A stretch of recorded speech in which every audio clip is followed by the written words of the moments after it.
Ahoy again, it's me, Ron Gabaldon, coming to you from the loudest closet in Little Armenia. Just wanted to remind everyone that I have books for sale on audible.com. Every little bit helps, even whatever pittance Jeff Bezos will let me have. Daffodil, Death Gets a Book, A Death in Toledo, Catcoin, Fictional History of a Cryptocurrency. All of them are fun. All of them are really good books. I enjoy doing each one of those books. I'm happy that they're out there. So please throw some credits that way. Also, the GoFundMe up for Meowmar Padafi, my cat who has kidney disease. And I could really use some help with that because vet bills, they don't come cheap. And audiobook narrators, they come real cheap. So if you could, throw some money my way towards Meowmar. It all goes to him. I would give him my own kidney if I could, if I thought he would do something responsible with it, which he wouldn't. But otherwise, thanks a lot for listening. Thanks for subscribing and joining me along with this Kurt Vonnegut adventure. And once again, here's part 2 of Deadeye Dick. Deadeye Dick by Kurt Vonnegut. Part 2. Chapters 9 through 14, read by Ron Gabaldon and Meowmar. 9. My double murder went like this. In the spring of 1944, Felix was ordered to active duty in the United States Army. He had just finished up his second semester in the liberal arts at Ohio State. Because of his voice, he had become a very important man on the student radio station and was also elected vice president of the freshman class. He was sworn in at Columbus, but was allowed to spend one more night at home and part of the next morning, which was Mother's Day, the second Sunday in May.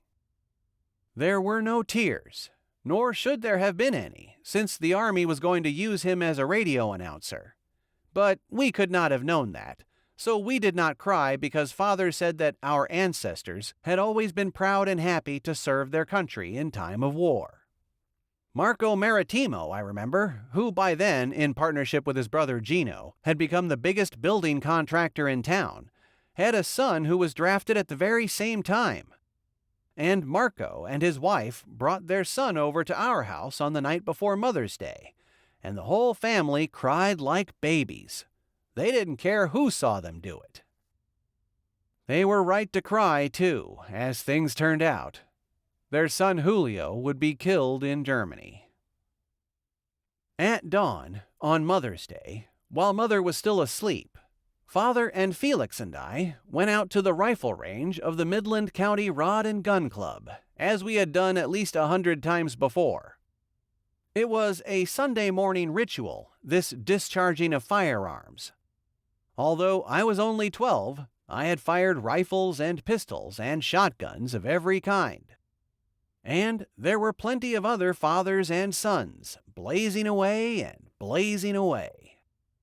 Police Chief Francis X. Morrissey was there, I remember, with Bucky, his son. Morrissey was one of the bunch who had been goose hunting with Father and John Fortune back in 1916, when old August Gunther disappeared. Only recently have I learned that it was Morrissey who killed old Gunther. He accidentally discharged a 10-gauge shotgun about a foot from Gunther's head. There was no head left.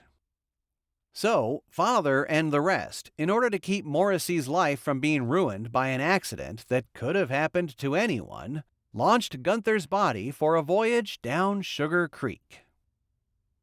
On the morning of Mother's Day, Father and Felix and I didn't have any exotic weapons along.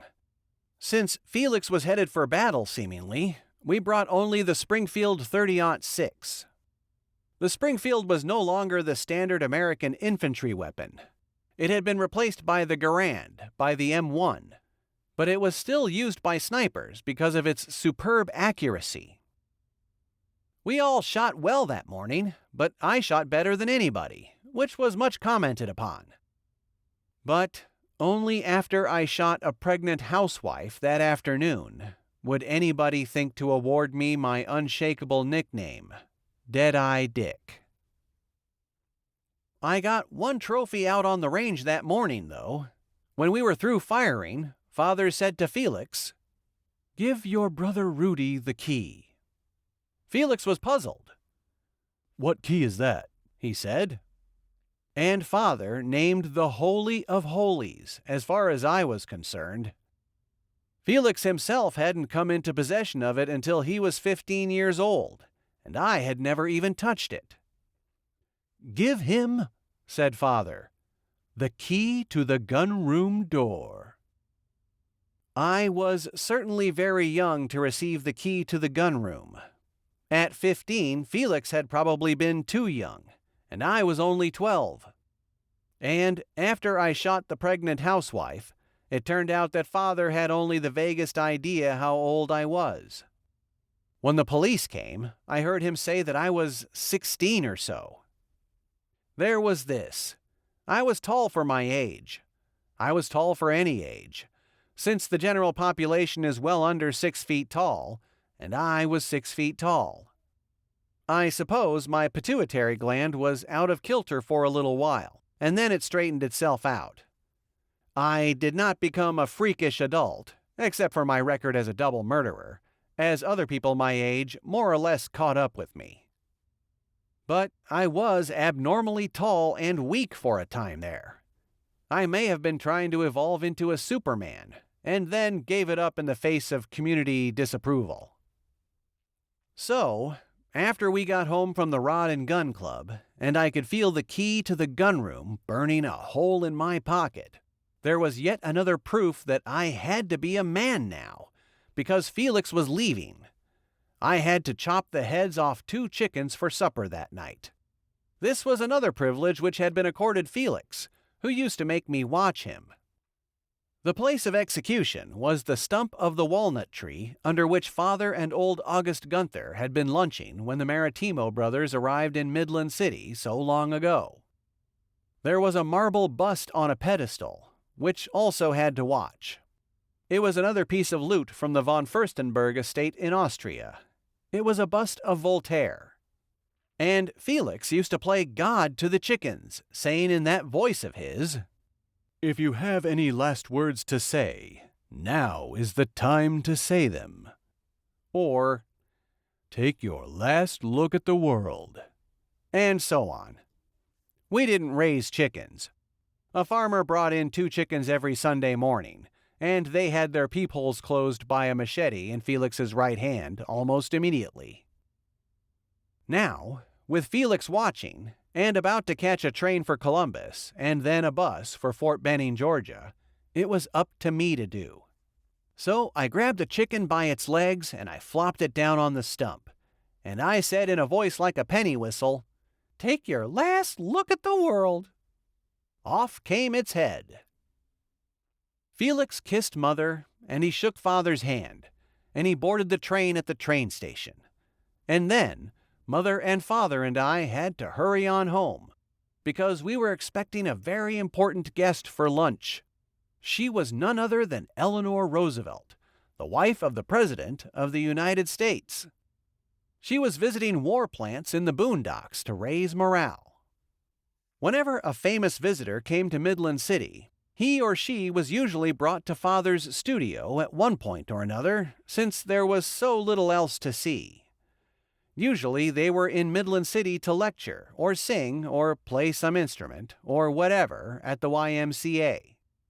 That was how I got to meet Nicholas Murray Butler, the president of Columbia University, when I was a boy, and Alexander Woolcott, the wit and writer and broadcaster, and Cornelia Otis Skinner, the monologuist, and Gregor Piatigorsky, the cellist, and on and on. They all said what Mrs. Roosevelt was about to say. It's hard to believe I'm in Midland City, Ohio. Father used to sprinkle a few drops of turpentine and linseed oil on the hot air registers, so the place would smell like an active studio. When a guest walked in, there was always some classical record on the phonograph, but never German music after Father decided that being a Nazi wasn't such a good idea after all. There was always imported wine, even during the war. There was always Lederkrantz cheese, and Father would tell the story of its invention. And the food was excellent, even when war came and there was strict rationing of meat, since Mary Hubler was so resourceful with catfish and crayfish from Sugar Creek, and with unrationed parts of animals which other people didn't consider edible. Mary Hubler's chitlins. Take the small intestine of a pig, cut it up into 2-inch sections, and wash them, changing the water often, until no fatty particles remain.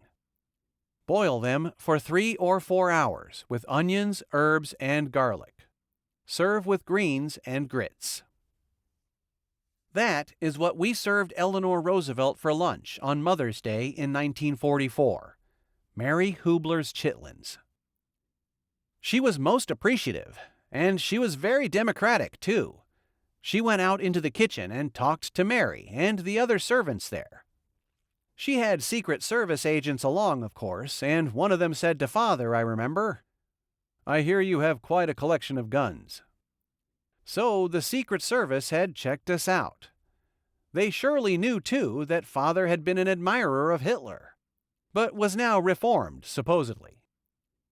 The same man asked what music was playing on the phonograph.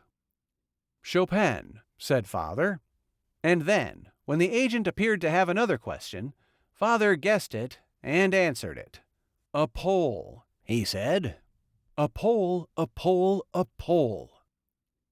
And Felix and I, comparing notes here in Haiti, now realize that all our distinguished visitors from out of town had been tipped off that Father was a phony as a painter. Not one of them ever asked to see examples of Father's work. If somebody had been ignorant enough or rude enough to ask, he would have shown them, I suppose, a small canvas clamped into the rugged framework of his easel. His easel was capable of holding a canvas 8 feet high and 12 feet wide, I would guess.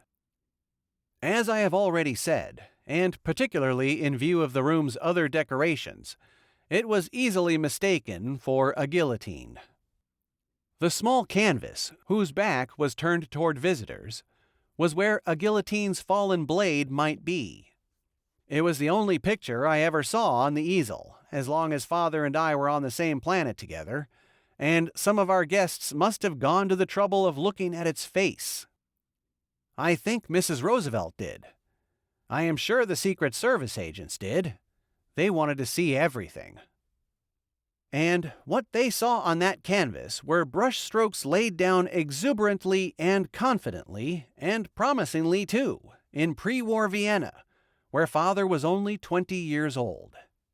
It was only a sketch so far, of a nude model in the studio he rented after he moved out of the home of our relatives over there. There was a skylight. There was wine and cheese and bread on a checkered tablecloth. Was Mother jealous of that naked model? No. How could she be? When that picture was begun, Mother was only 11 years old.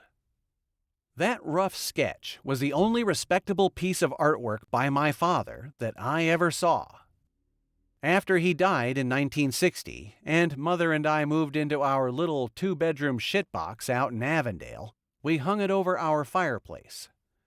That was the same fireplace that would eventually kill Mother, since its mantelpiece had been made with radioactive cement left over from the Manhattan Project, from the atom bomb project in World War II. It is still somewhere in the shitbox, I presume, since Midland City is now being protected against looters by the National Guard. And its special meaning for me is this. It is proof that sometime back when my father was a young man, he must have had a moment or two when he felt that he might have reason to take himself and his life seriously. I can hear him saying to himself in astonishment after he had roughed in that promising painting, "My God, I'm a painter after all." Which he wasn't. So, during a lunch of chitlins, topped off with coffee and crackers and Liederkrantz, Mrs. Roosevelt told us how proud and unselfish and energetic the men and women were over at the tank assembly line at Green Diamond Plow. They were working night and day over there. And even at lunchtime of Mother's Day, the studio trembled as tanks rumbled by outside.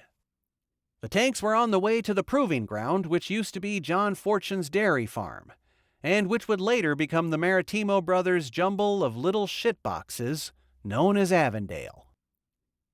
Mrs. Roosevelt knew that Felix had just left for the army, and she prayed that he would be safe. She said that the hardest part of her husband's job was that there was no way to win a battle without many persons being injured or killed. Like Father, she assumed, because I was so tall, that I must be about 16. Anyway, she guessed it was touch and go whether I myself would be drafted by and by. She certainly hoped not. For my own part, I hoped that my voice changed before then. She said that there would be a wonderful new world when the war was won. Everybody who needed food or medicine would get it, and people could say anything they wanted, and could choose any religion that appealed to them. Leaders wouldn't dare to be unjust anymore, since all the other countries would gang up on them. For this reason, there could never be another Hitler. He would be squashed like a bug before he got very far. And then Father asked me if I had cleaned the Springfield rifle yet. That was something I got along with the key to the gunroom, the duty to clean the guns. Felix says now that Father made such an honor and fetish out of the key to the gunroom because he was too lazy to ever clean a gun. Mrs. Roosevelt, I remember, made some polite inquiry about my familiarity with firearms. And it was news to Mother, too, that I had the key to the gunroom now. So Father told them both that Felix and I knew more about small arms than most professional soldiers, and he said most of the things the National Rifle Association still says about how natural and beautiful it is for Americans to have love affairs with guns. He said that he had taught Felix and me about guns when we were so young in order to make our safety habits second nature. "My boys will never have a shooting accident," he said, "because their respect for weapons has become a part of their nervous systems." I wasn't about to say so, but I had some doubts at that point about the gun safety habits of Felix, and his friend Bucky Morrissey too, the son of the chief of police. For the past couple of years anyway, Felix and Bucky, without Father's knowledge, had been helping themselves to various weapons in the gunroom, and had picked off crows perched on headstones in Cavalry Cemetery, and had cut off telephone service to several farms by shooting insulators along the Shepherdstown Turnpike, and had blasted God only knows how many mailboxes all over the county, and had actually loosed a couple of rounds at a herd of sheep out near Sacred Miracle Cave. Also, after a big Thanksgiving Day football game between Midland City and Shepherdstown, a bunch of Shepherdstown tough guys had caught Felix and Bucky walking home from the football field. They were going to beat up Felix and Bucky, but Felix dispersed them by pulling from the belt under his jacket a fully loaded Colt .45 automatic. He wasn't kidding around. But Father knew nothing of this, obviously, as he blathered on about safety habits. And after Mrs. Roosevelt made her departure, he sent me up to the gunroom to clean the Springfield without further delay.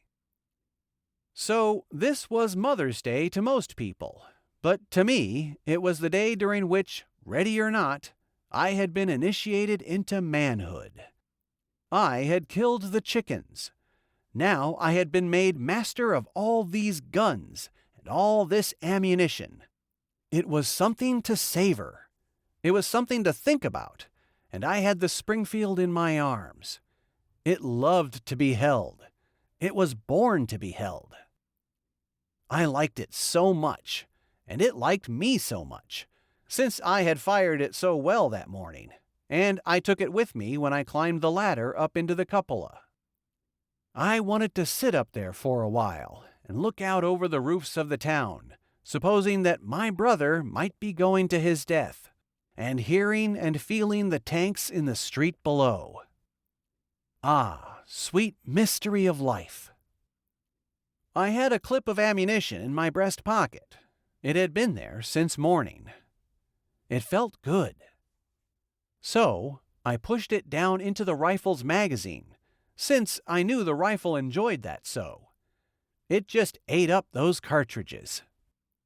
I slid forward the bolt, which caught the topmost cartridge, and delivered it into the chamber. I locked the bolt. Now the rifle was cocked, with a live cartridge snugly home. For a person as familiar with firearms as I was, this represented no commitment whatsoever. I could let the hammer down gently, without firing the cartridge. And then I could withdraw the bolt, which would extract the live cartridge, and throw it away. But I squeezed the trigger instead. 10. Eleanor Roosevelt, with her dreams of a better world than this one, was well on her way to some other small city by then, to raise morale. So she never got to hear me shoot. Mother and Father heard me shoot. So did some of the neighbors. But nobody could be sure of what he or she had heard, with the tanks making such an uproar on their way to the proving ground. Their new engines backfired plenty the first time they tasted petroleum. Father came upstairs to find out if I was all right. I was better than that. I was at one with the universe. I heard him coming, but I was unconcerned, even though I was still at an open window in the cupola with the Springfield in my arms. He asked me if I had heard a bang. I said I had.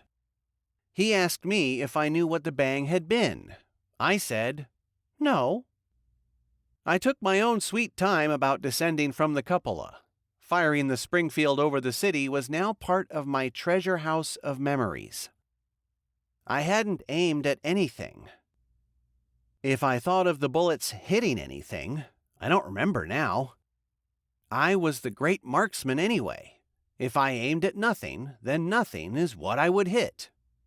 The bullet was a symbol, and nobody was ever hurt by a symbol. It was a farewell to my childhood and a confirmation of my manhood. Why didn't I use a blank cartridge? What kind of symbol would that have been? I put the spent cartridge in a wastebasket for spent cartridges, which would be given to a scrap drive. It became a member of that great wartime fraternity, Cartridge Cases Anonymous. I took the Springfield apart and cleaned it. I put it back together again, which I could have done blindfolded, and I restored it to its rack. What a friend it had been to me. I rejoined polite society downstairs, locking the gunroom behind me. All those guns weren't just for anybody to handle. Some people were fools where guns were concerned. So I helped Mary Hubler clean up after Mrs. Roosevelt. My participation in housework had become invisible. My parents had always had servants, after all, sort of ghostly people. Mother and Father were incurious as to who it was exactly who brought something or took something away. I certainly wasn't effeminate. I had no interest in dressing like a girl, and I was a good shot, and I played a little football and baseball and so on. What if I liked cooking? The greatest cooks in the world were men. Out in the kitchen, where Mary Hubler washed and I dried, Mary said that the most important thing in her life had now happened. She had met Mrs. Roosevelt, and she would tell her grandchildren about it. And everything for her was downhill now. Nothing that important could ever happen to her again. The front doorbell rang. The great carriage house doors had of course been closed and bolted after the fiasco with poor Celia Hildreth the year before. We had an ordinary front door again. So I answered the door. Mother and Father never answered the door. It was Police Chief Morrissey out there. He looked very unhappy and secretive. He told me that he didn't want to come in, and he particularly didn't want to disturb my mother. So I was to tell Father to come out for a talk with him. He said I should be in on it too. I give my word of honor. I had not the slightest inkling of what the trouble might be. So I got Father. He and Chief Morrissey and I were going to do some more man business that women might be better off not hearing about. They might not understand. I was drying my hands on a tea towel. And Morrissey himself, as I know now but didn't know then, had accidentally killed August Gunther with a firearm when he was young. And he said quietly to Father and me that Eloise Metzger, the pregnant wife of the city editor of the Bugle Observer, George Metzger, had just been shot dead while running a vacuum cleaner in the guest room on the second floor of her home over on Harrison Avenue, about 8 blocks away. There was a bullet hole in the window. Her family downstairs had become worried when the vacuum cleaner went on running and running without being dragged around at all. Chief Morrissey said that Mrs. Metzger wouldn't have felt any pain since the bullet got her right between the eyes. She never knew what hit her. The bullet had been recovered from the guest room floor, and it was virtually undamaged thanks to its copper jacket, in spite of all it had been through. "Now, I am asking you to, as an old friend of the family," said Morrissey, "and before any official investigation has begun, and I am just another human being and family man standing here before you. Does either one of you have any idea where a .30 caliber copper-jacketed rifle bullet could have come from about an hour ago?"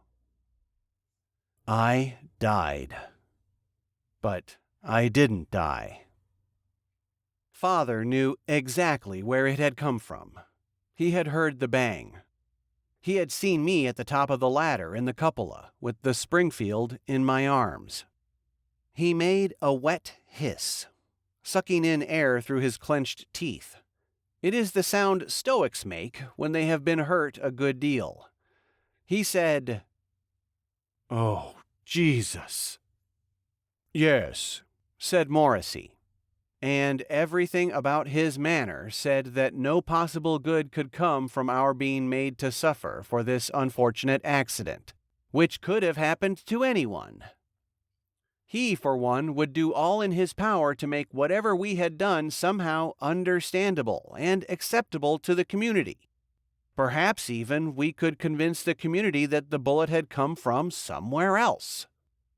We certainly didn't have the only .30 caliber rifle in town. I myself began to feel a little better. Here was this wise and powerful adult, the chief of police no less, and he clearly believed that I had done no bad thing. I was unlucky. I would never be that unlucky again. That was for sure. I took a deep breath. That was for sure. 11. So, everything was going to be okay, and Father's life and Mother's life and my life would have been okay, I firmly believe, if it weren't for what Father did next. He felt that, given who he was, he had no option other than to behave nobly. "The boy did it," he said, "but it is I who am to blame." "Now, just a minute, Otto," Morrissey cautioned him. But Father was off and running, into the house, shouting to Mother and Mary Hubler and anybody else who could hear him. "I am to blame! I am to blame!" And more police came, not meaning to arrest me or Father or to even question us, but simply to report to Morrissey. They certainly weren't going to do anything mean unless Morrissey told them to. So they heard Father's confession too. "I am to blame!" What, incidentally, was a pregnant mother of 2 doing operating a vacuum cleaner on Mother's Day? She was practically asking for a bullet between the eyes, wasn't she? Felix missed all the fun, of course, since he was on a troop bus bound for Georgia. He had been put in charge of his particular bus because of his commanding vocal cords. But that was pretty small stuff compared to what Father and I were doing. And Felix has made surprisingly few comments over the years on that fateful Mother's Day. Just now, though, here in Haiti, he said to me, You know why the old man confessed? No, I said. It was the first truly consequential adventure life had ever offered him. He was going to make the most of it. At least something was happening to him. He would keep it going as long as he could. Father really did make quite a show of it. Not only did he make an unnecessary confession, but then he took a hammer and a pry bar and a chisel and the machete I had used on the chickens, and he went clumping upstairs to the gunroom door. He himself had a key, but he didn't use it. He hacked and smashed the lock away. Everybody was too awed to stop him. And never, may I say, would the moment come when he would give the tiniest crumb of guilt to me. The guilt was all his, and would remain entirely, exclusively his for the rest of his life. So I was just another bleak and innocent onlooker, along with Mother and Mary Hubler and Chief Morrissey and maybe 8 small city cops.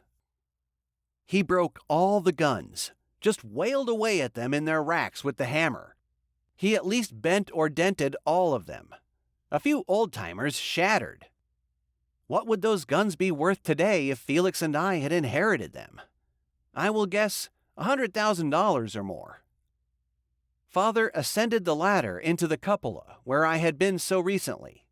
He there accomplished what Marco Maritimo later said should have been impossible for one man with such small and inappropriate tools. He cut away the base of the cupola, and he capsized it. It twisted free from its last few feeble moorings, and it went bounding down the slate roof, and it went crashing, weather vane and all, onto Chief Morrissey's police car in the driveway below. There was silence after that. I and the rest of Father's audience were at the foot of the gunroom ladder, looking up. What a hair-raising melodrama Father had given to Midland City, Ohio. And it was over now. There the leading character was above us, crimson-faced and panting, but somehow most satisfied too, exposed to wind and sky. Ahoy again, everyone. Just coming at you here in the middle of part 2 of Deadeye Dick. Hope you're enjoying it. I really enjoyed recording this one. This was a lot more fun than they're all really fun to record. So this one was just, it was really fun. I enjoy this book. I know a lot of people do also. So, let me know in the comments what you think about it. Also wanted to remind everyone, public radio style again, that this is a fundraiser for Meowmar Podolphy, my wonderful, wonderful cat who purrs really loud when you get him going, and he likes to snuggle and stuff, but he's got kidney problems. And so the GoFundMe is up, and if anybody wants to, you can just throw however much you'd like. Every little bit helps, and thank you all very much. Thank you all so much for actually being a part of this whole thing, for loving Kurt Vonnegut as much as I do. Everyone who comments and likes my videos, I really appreciate it. Also, Nobody's Billboard t-shirts available on Redbubble if you're interested. I've never promoted these. I set up the whole thing just specifically so that I could make these shirts for myself whenever they get worn out. But you can have your own Nobody's Billboard t-shirt. Let everyone know that you don't stand for any brand, and inspire conversation with strangers on the bus. All right, let's get back to Kurt Vonnegut, Deadeye Dick, Part 2. Enjoy. 12. I think Father was surprised when he and I were taken away to jail after that. He never said anything to confirm this, but I think, and Felix agrees, that he was sufficiently adrift to imagine that wrecking the guns and decapitating the house would somehow settle everything. He intended to pay for his crime, the trusting of a child with firearms and live ammunition, before the bill could even be presented. What class! That was surely one of the messages his pose at the top of the ladder against the sky had conveyed to me, and I had been glad to believe it. Paid in full, by God, paid in full. But then they took us down to the Hooskow. Mother went to bed, and didn't get out of it for a week. Marco and Gino Maritimo, who had dozens of workmen at their command, came over to put a tar paper cap on the big hole in the roof personally before the sun went down. Nobody had called them. Everybody in town had heard about the kinds of trouble we were in by then. Most of the sympathy, naturally enough, was going to the husband and 2 children of the woman I had shot. And Eloise Metzger had been pregnant, which, as I have already said, made me a double murderer. You know what it says in the Bible? Thou shalt not kill. Chief Morrissey gave up on rescuing Father and me since Father seemed to find it so rewarding to damn and doom himself. Throwing up his hands and departing, he left us in the hands of a mild old lieutenant and a stenographer. Father told me to describe exactly how I had fired the rifle, and I answered simply and truthfully. The stenographer wrote it down. And then Father had this to say for his own part, which was also duly recorded. This is only a boy here. His mother and I are morally and legally responsible for his actions, except when it comes to the handling of firearms. I alone am responsible for whatever he does with guns, and I alone am responsible for the terrible accident which happened this afternoon. He has been a good boy up to now, and will be a sturdy and decent man in due time. I have no words of reproach to utter to him now. I gave him a gun and ammunition when he was much too young to have them without any supervision. He had by then found out I was only 12, and not 16 or so. Leave him out of this. Leave my poor wife out of this. I, Otto Waltz, being of sound mind, do now declare under oath and in fear for my soul that I alone am to blame. And I think he was surprised again when we weren't allowed to go home after that. What more could anybody want after a confession that orotund? But he was led off to cells in the basement of police headquarters, and I was taken to a much smaller cell block on the top floor, the 3rd floor, which was reserved for women and children under the age of 16. There was only one other person up there, a black woman from out of town, who had been taken off a Greyhound bus after beating up the white driver. She was from the Deep South, and she was the one who introduced me to the idea of births being an opening peephole, and of deaths being when that peephole closes again. The idea must have been ordinary back wherever it was she came from. She said she was sorry she had beat up the bus driver, who had spoken to her insultingly because of her race. I didn't ask for my peephole to open. It just opened one day. And I hear the people saying, "That's a black one there. Unlucky to be black." And that poor driver they took off to the hospital, his peephole done open, and he hear the people saying, "That's a white one there. Lucky to be white." A while later, she said, "My peephole open. I see this woman. I say, 'Who you?' She say, 'I's your mama.' I say, 'How we doin', mama?' She say, 'Ain't doin' good. Ain't got no money. Ain't got no work. Ain't got no house. Your daddy on the chain gang, and I already got 7 other children whose peepholes opened up on them.' And I said, 'Mama, if you know how to close up my peephole again, you just go ahead and do it.' And she say, 'Don't you tempt me like that, child. That's the devil talking through you.' She asked me what a white boy in nice clothes was doing in jail. So I told her that I had had an accident while cleaning a rifle. It had gone off somehow and killed a woman far away. I was beginning to work up a defense, even if Father didn't believe in making one. 'Oh, my Lord,' she said, 'you done closed a peephole. That can't feel good.'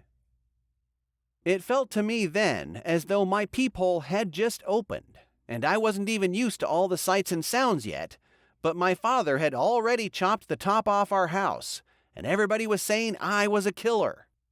This was a planet where everything happened much too fast. I could hardly catch my breath. But police headquarters seemed quiet enough. Not much could happen on a Sunday night. How common was it to have a known killer in a cell in Midland City? I had no way of knowing then, but I have since looked up the crime statistics for 1944. A killer was quite a novelty. There were only 8 detected homicides of any sort. 3 were drunken driving accidents. 1 was a sober driving accident. 1 was a fight in a black nightclub. 1 was a fight in a white bar. 1 was the shooting of a brother-in-law mistaken for a burglar. And there was Eloise Metzger and me. Because of my age, I could not be prosecuted. Only Father could be prosecuted. Chief Morrissey had explained that to me very early in the game, at a time when he thought there was all sorts of hope for both Father and me. So I felt safe, although embarrassed. Little did I know that Morrissey had meanwhile concluded that Father and I were dangerous imbeciles, since we seemed determined to confess to far more than was necessary, to inflame the community by seeming almost proud of my having shot Mrs. Metzger. Mrs. Metzger and her survivors were nothing. Father and I, on the other hand, confessing so boisterously, appeared to think we were movie stars. We were no longer protected by Morrissey, and a tentative, moody, slow-motion, and incomplete lynching was about to begin. First, as I lay face down on my cot, trying to blot out what my life had come to be, a bucket of ice-cold water was thrown all over me. 2 policemen hoisted me to my feet and shackled my hands behind my back. They put leg irons on my ankles, and they dragged me into an office on the same floor in order to fingerprint me, they said. I was tall, but I was weak, and I weighed about as much as a box of kitchen matches. The one manly feat of strength of which I was capable was the mastery of a bucking gun. Instructed by my father and my brother on the range at the Rod and Gun Club, I had learned to knit together whatever strength and weight I had so as to absorb any shock a man-sized rifle or shotgun or pistol might wish to deal to me, to absorb it with amusement and satisfaction, and to get ready to fire again and again. I was not only fingerprinted, I was face-printed too. The police pushed my hand, and then my face into a shallow pan of gummy black ink. I was straightened up, and one of the policemen commented that I was a proper-looking nigger now. Until that moment, I had been willing to believe that policemen were my best friends, and everybody's best friends.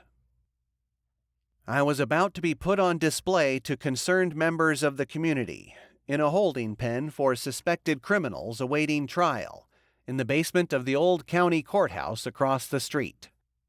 It was 10 at night. It was still Mother's Day. The courthouse was empty. The upper floors would remain dark. Only the basement lights would be on.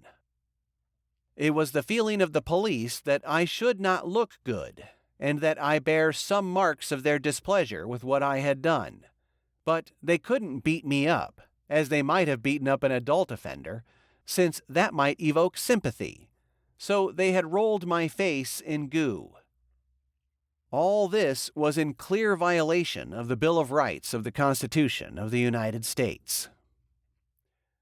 So I was put in this large cage in the basement of the courthouse. It was rectangular and made of heavy-duty mesh fencing and vertical iron pipes. It was open to observers on all 4 sides. It contained wooden benches for about 30 people, I would say. There were plenty of cuspidors, but no toilet. Any caged person having to go to the toilet had to say so, and then be escorted to a nearby lavatory. I was unshackled. The audience had yet to arrive, but the policemen who had brought me there, and who were now separated from me by wire, showed me what I was going to see a lot of: fingers hooked through the mesh. Person after person, bellying up to the wire for a good look at me, would almost automatically hook his or her fingers through the mesh. Look at the monkey. Who were the people who came to look at the monkey?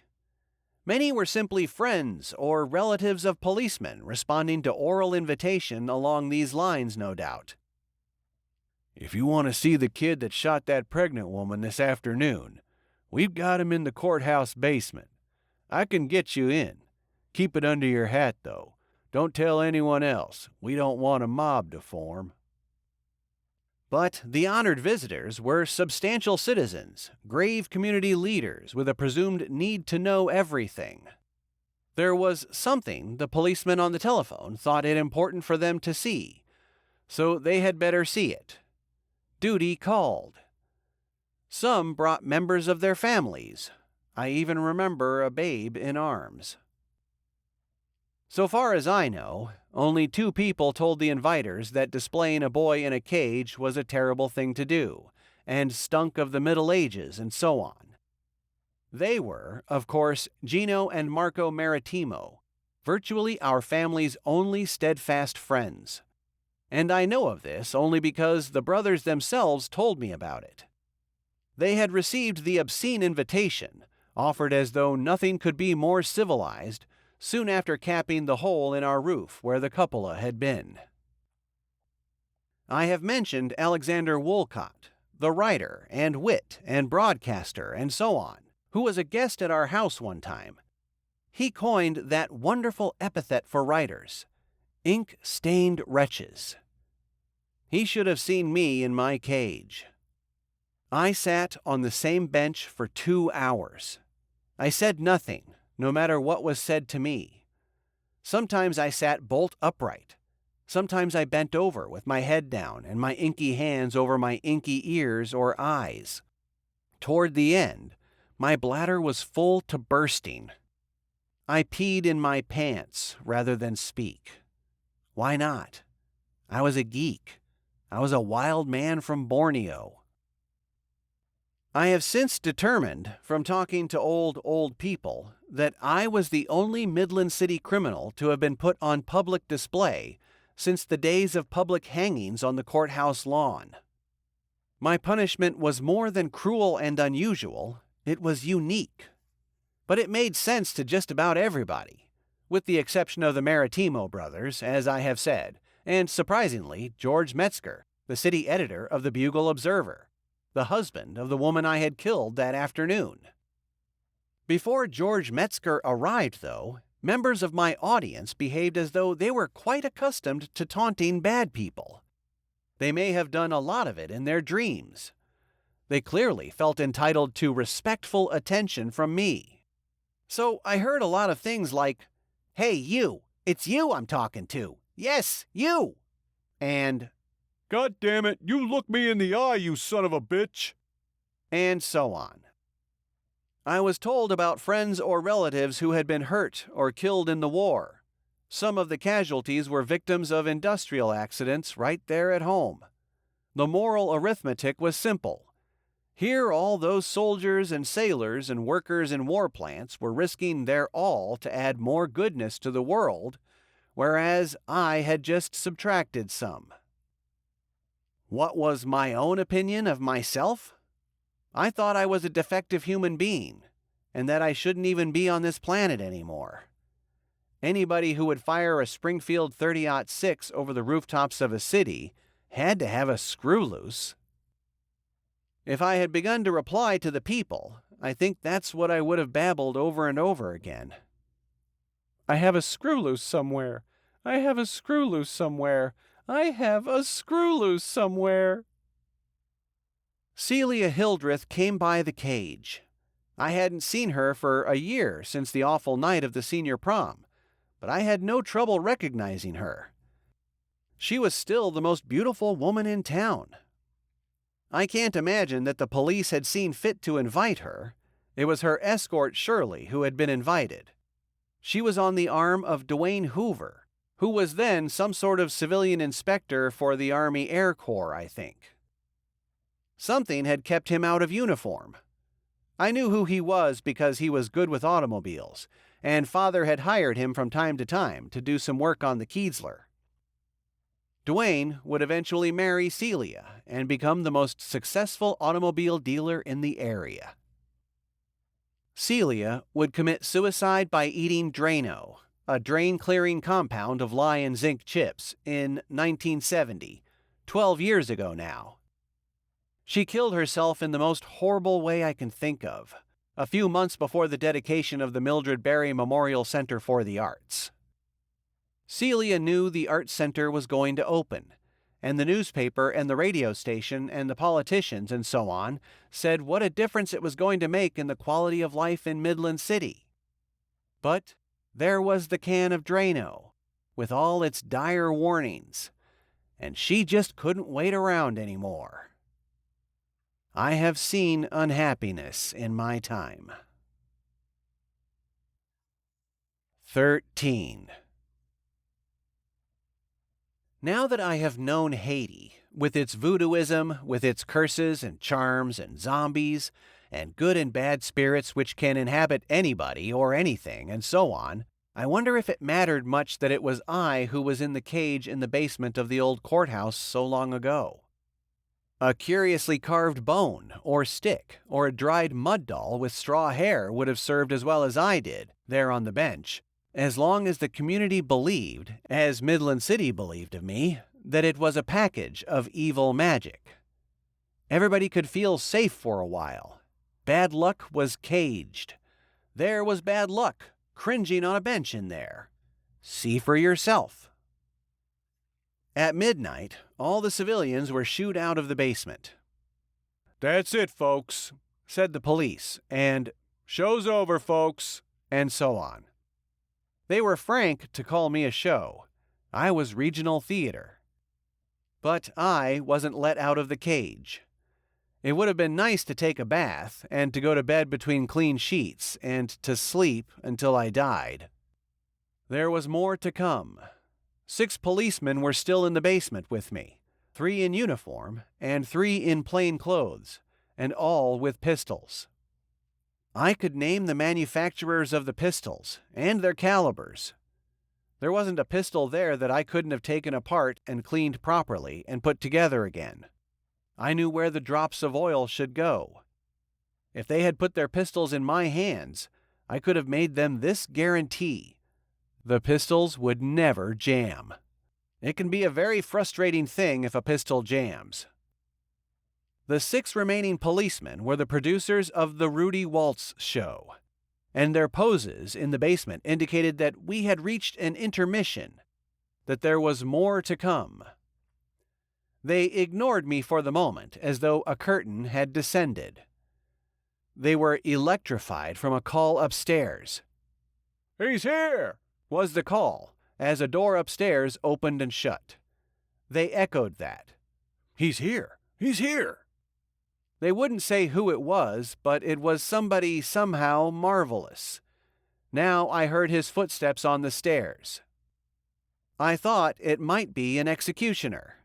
I thought it might be Police Chief Francis X. Morrissey, that old family friend, who had yet to show himself. I thought it might be my father. It was George Metzger, the 35-year-old widower of the woman I had shot. He was 15 years younger than I am now, a mere spring chicken, but, as children will, I saw him as an old man. He was bald on top.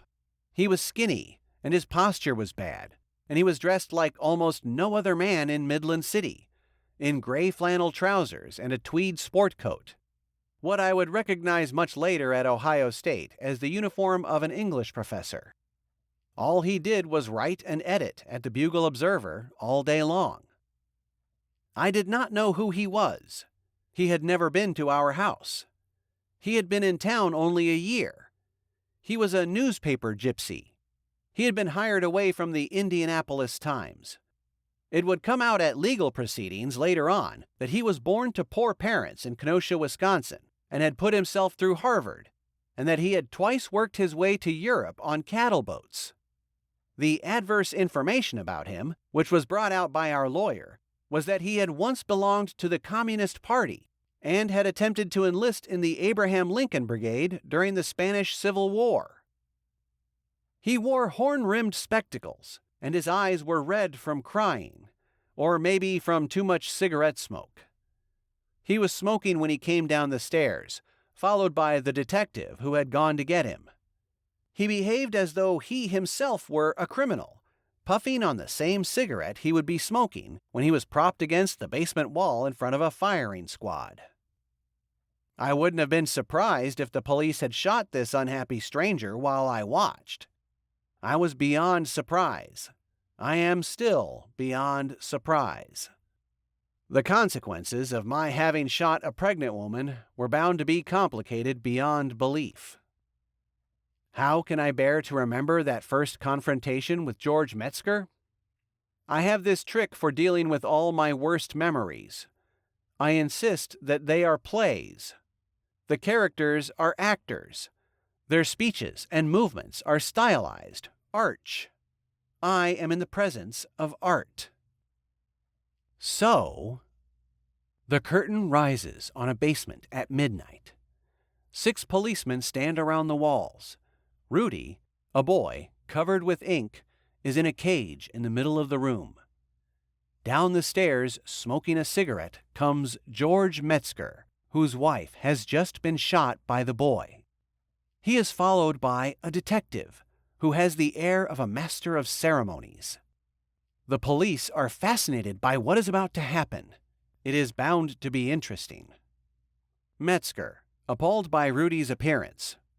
Oh my God, what is it? Detective. That's what shot your wife, Mr. Metzger. Metzger. What have you done to him? Detective. Don't worry about him. He's fine. You want him to sing and dance? We can make him sing and dance. Metzger. I'm sure. Pause.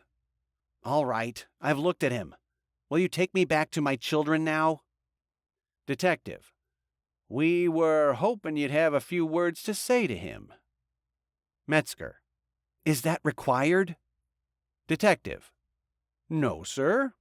But the boys and me here, we figured you should have this golden opportunity. Metzger. It sounded so official that I was to come with you. Catching on, troubled. This is not an official assembly. This is... Pause. Informal. Detective. Nobody's even here. I'm home in bed. You're home in bed. All the other boys are home in bed. Ain't that right, boys? Policemen assent variously, making snoring sounds and so on. Metzger. Morbidly curious. What would it please you gentlemen to have me do? Detective. If you was to grab a gun away from one of us, and it was to go off, and if the bullet was to hit young Mr. Rich Nazi's shitface there, I wouldn't blame you. But it would be hard for us to clean up the mess afterwards. A mess like that can go on and on. Metzger. So I should limit my assault to words, you think? Detective. Some people talk with their hands and feet. Metzger. I should beat him up. Detective. Heavens to Betsy, no. How could you think such a thing? Policemen display mock horror at the thought of a beating. Metzger. Just asking. Detective. Get him out of here, boys. 2 policemen hasten to unlock the cage and drag Rudy out of it. Rudy struggles in terror. Rudy. It was an accident. I'm sorry. I didn't know. And so on. The 2 policemen hold Rudy in front of Metzger so that Metzger can hit and kick him as much as he likes. Detective, to both Rudy and Metzger. A lot of people fall downstairs. We have to take them to the hospital afterwards. It's a very common accident. Up to now, it's happened with mean drunks and to niggers who don't seem to understand their place. We never had a smart-ass kid murderer on our hands before. Metzger, uninterested in doing anything, giving up on life. What a day this has been. Detective, don't want to hit him where it shows? Pull his pants down, boys, so this man can whap his ass. Policeman, pull down Rudy's pants, turn him around, and bend him over. Somebody get this man something to whap an ass with. Unoccupied policemen search for a suitable whip. Policeman 1 finds a piece of cable on the floor about 2 feet long, proudly brings it to Metzger, who accepts it listlessly. Metzger: "Many thanks." Policeman 1: Anytime. Rudy: "I'm sorry, it was an accident." All wait in silence for the first blow. Metzger does not move, but speaks to a higher power instead. Metzger: "God, there should not be animals like us. There should be no lives like ours." Metzger drops the whip, turns, walks to the stairs, clumps up them. Nobody moves. A door upstairs opens and closes. Rudy is still bent over. 20 seconds pass. Policeman 1, in a dream: Jesus, how's he gonna get home? Detective, in a dream: "Walk. It's nice out." Policeman 1: How far away does he live? Detective: 6 blocks from here. Curtain. It wasn't exactly like that, of course. I don't have total recall. It was a lot like that. I was allowed to straighten up and pull up my pants. I had such a little pecker then. They still wouldn't let me wash, but Mr. Metzger had succeeded in warning these fundamentally innocent, hayseed policemen of how crazy they had become. So I wasn't bopped around much anymore, and pretty soon I would be taken home to my mother. Since it was Mr. Metzger's wife I had shot, he had the power not only to make the police take it easy with me, but to persuade the whole town to more or less forgive me. This he did, in a very short statement which appeared on the front page of the Bugle Observer, bordered in black, a day and a half after my moment of fatal carelessness. My wife has been killed by a machine which should never have come into the hands of any human being. It is called a firearm. It makes the blackest of all human wishes come true at once, at a distance, that something die. There is evil for you. We cannot get rid of mankind's fleetingly wicked wishes. We can get rid of the machines that make them come true. I give you a holy word. Disarm. 14. While I was in the cage, another bunch of policemen had been beating up Father in the police station across the street. He never should have refused the easy way out which Police Chief Morrissey had offered him. But it was too late now. The police actually threw him down a flight of stairs. They didn't just pretend that was what had happened to him. There was a lot of confused racist talk, evidently. Father would later remember lying at the bottom of the stairs with somebody standing over him and asking him, "Hey, Nazi, how's it feel to be a nigger now?" They brought me to see him after my confrontation with George Metzger. He was in a room in the basement, all bunged up and entirely broken in spirit. "Look at your rotten father," he said. "What a worthless man I am." If he was curious about my condition, he gave no sign of it. He was so theatrically absorbed by his own helplessness and worthlessness that I don't think he even noticed that his own son was all covered with ink, nor did he ever ask me what I had just been through. Nor did he consider the propriety of my hearing what he was determined to confess next, which was how his character had been corrupted at an early age by liquor and whores. I would never have known of the wild times he and old August Gunther used to have when they were supposedly visiting museums and studios. Felix would never have known of them if I hadn't told him. Mother never did know, I'm sure. I certainly never told her. And that might have been bearable information for a 12-year-old, since it had all happened so long ago.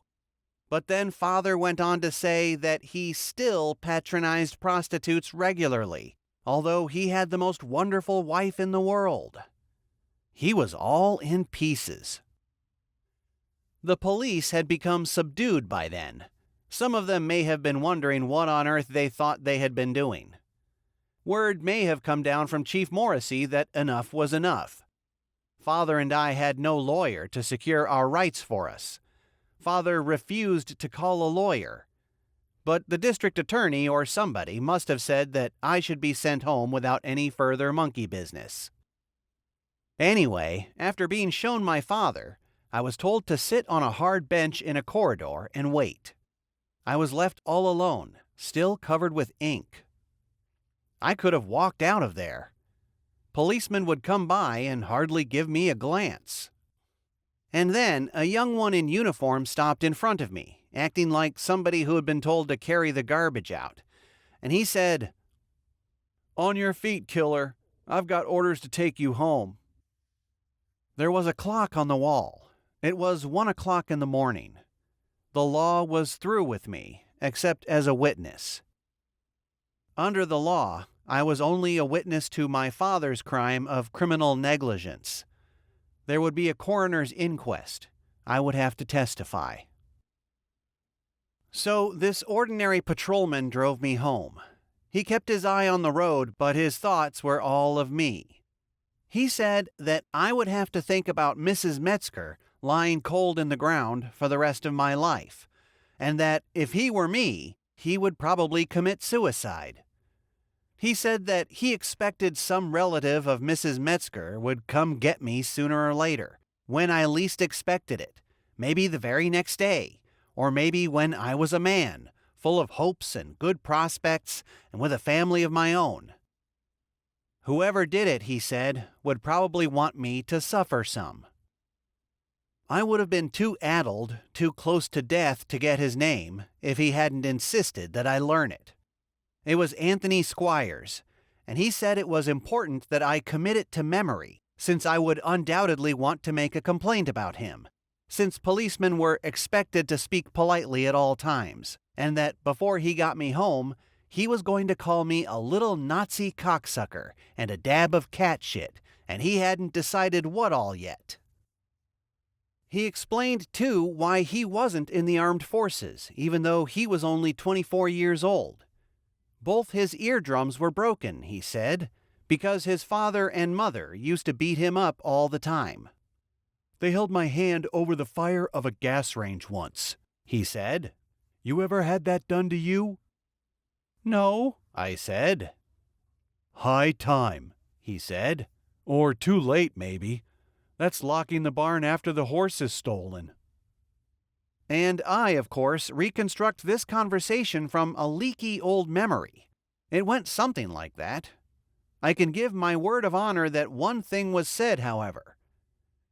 "You know what I'm going to call you from now on," he said, "and what I'm going to tell everybody else to call you?" "No," I said. And he said, "Deadeye Dick."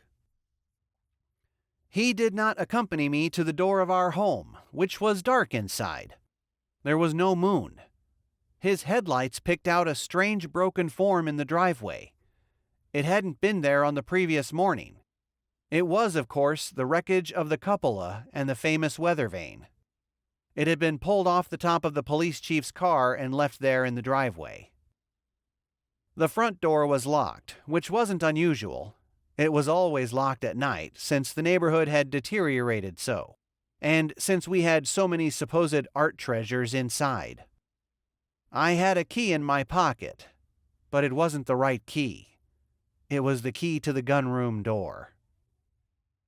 Patrolman Anthony Squires, incidentally, would many years later become chief of detectives and then suffer a nervous breakdown. He is dead now.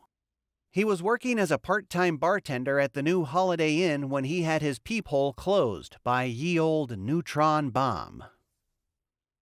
Mrs. Gino Maritimo's Spuma di Cicolata. Break up 6 ounces of semi-sweet chocolate in a saucepan. Melt it in a 250-degree oven. Add 2 teaspoons of sugar to 4 egg yolks and beat the mixture until it is pale yellow.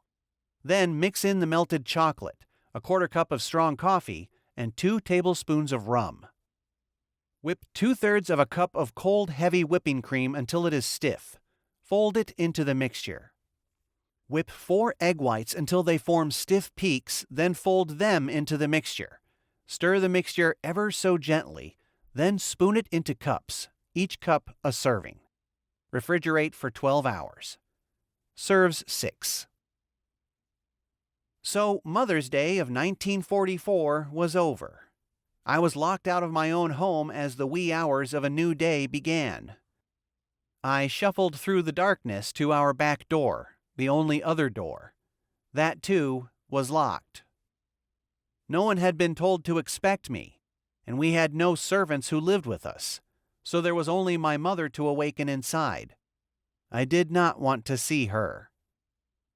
I had not cried yet about what I had done, and about all that had been done to me. Now I cried, standing outside the back door.